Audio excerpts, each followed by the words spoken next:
Hello and welcome to my tutorial on how to use moxfield and spelltable together using OBS. So, why would you want to do this? Well, this lets you use your moxfield deck, a deck that you've made on the moxfield website, and use its playtesting feature in order to play online spelltable with your friends, with anybody in the Magic community, and it's really useful for when you are doing deck testing before you buy those cards. That's why you don't have to print out proxies. It's very useful on the spelltable website because moxfield is great. When people click on your cards, they'll always be able to read those effects rather than a paper proxy that you wrote out yourself or one that you printed out may be too fuzzy for your camera to read. There are plenty of advantages to this, including just using decks that you just brew if you are a brewer without having to buy these cards in order to use them on a platform like Spelltable. Sure, you could use platforms like Cockatrice for this, but you're going to be building your decks in moxfield anyway, and moxfield will just give you the option to play with your friends in paper.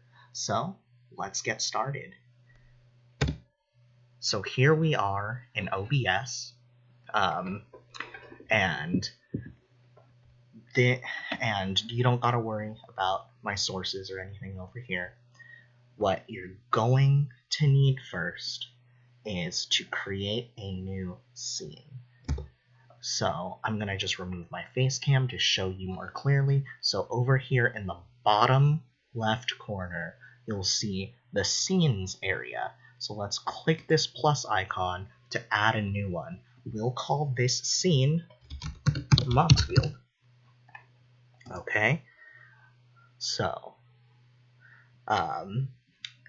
my recording just cut out just so that you can see what I'm doing. I'm going to add a display capture to this scene, but it is not necessary for you. Okay? Actually here, why don't I just use 2 instances of OBS? Nope, never mind. That's not a good idea. Okay. Okay, so first we'll go to here to add, and what we're going to want is to add a browser, right? So we'll name this browser goldfish, because we're going to be using the goldfishing link from your moxfield deck to create a browser. You'll understand what I mean in a second, like its own window. So here we go. Right here on properties for our goldfish source, it's going to ask for a URL. You are going to want to head over to your moxfield deck that you can find somewhere. So this is the deck that I play in CEDH, the Milling Tree. It's Kodama Sakashima, and this is my testing version of the deck.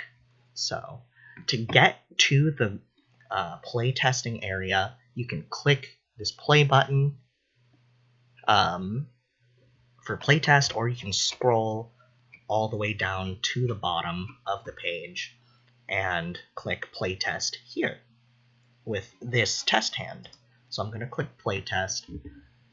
The link we want is this one right up here, moxfield.com/decks, your decks link /goldfish. We'll copy that with Control-C, or right-click copy.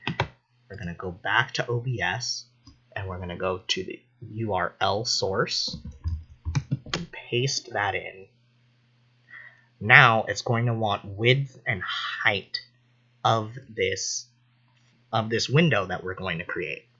So I'm just going to go with standard high definition. So that's 1920 by 1080. So it might be going crazy right now with my screen capture. I have my hotkeys set to my numpad, which I also use to type numbers. Probably not the smartest, but I forgot that I did that. So the rest of these options we don't need to worry about. You're just going to want to click OK. And when we go back to our moxfield source, our moxfield scene, you'll see the goldfish source loads up a brand new moxfield goldfishing window for us. But you'll see something weird, right? When you're clicking on stuff, you can't interact with it, right?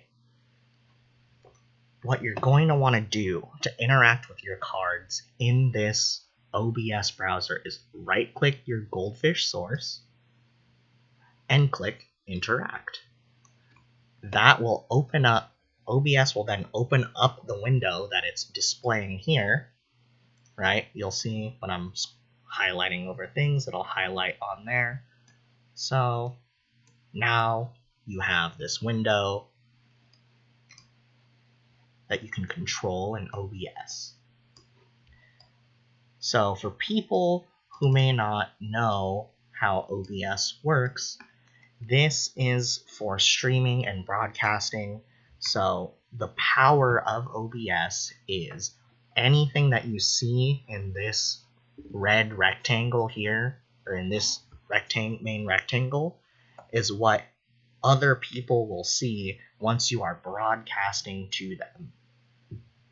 Now, that's a problem for us because, oh no, it's showing the whole goldfishing window and our opponents are going to be able to see our hand. The simple solution to that is just to do a clean scale of this window.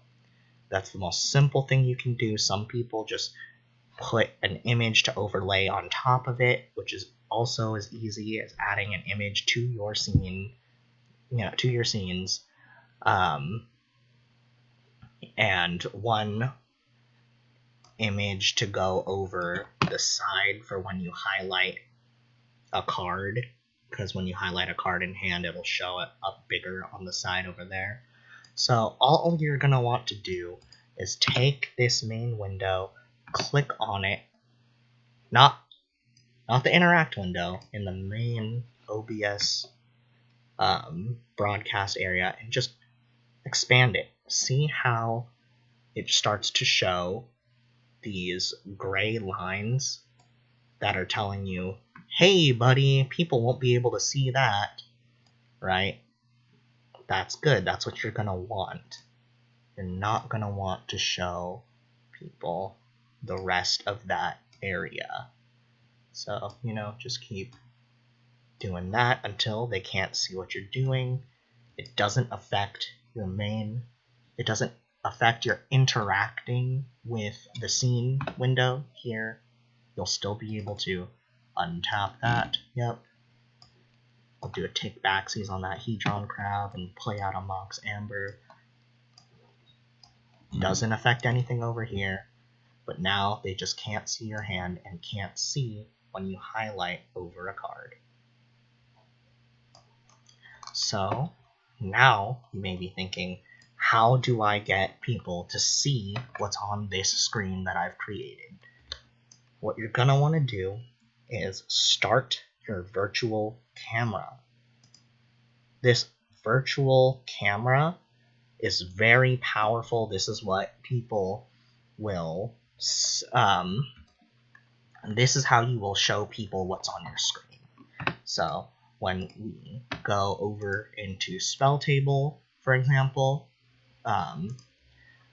you can also do this in Discord. By changing your Discord's camera settings to your virtual camera, you can do this in Zoom, whatever platform that you use to play with people online with a webcam. This basically turns your screen into your webcam. So I'm just going to create a room in spelltable called testing, doesn't matter. create that room, and we're going to join that room. So in our settings, we're going to want to use the OBS virtual camera. So under camera source, we're going to want to use the OBS virtual camera. We can use, whatever your mic setup and speaker setup is. Just if you're not familiar with that, use the default. And then you can close this out, and boom, now you can see in this testing window, right, in your pre-spelltable joining window here, it's using this main rectangle of OBS.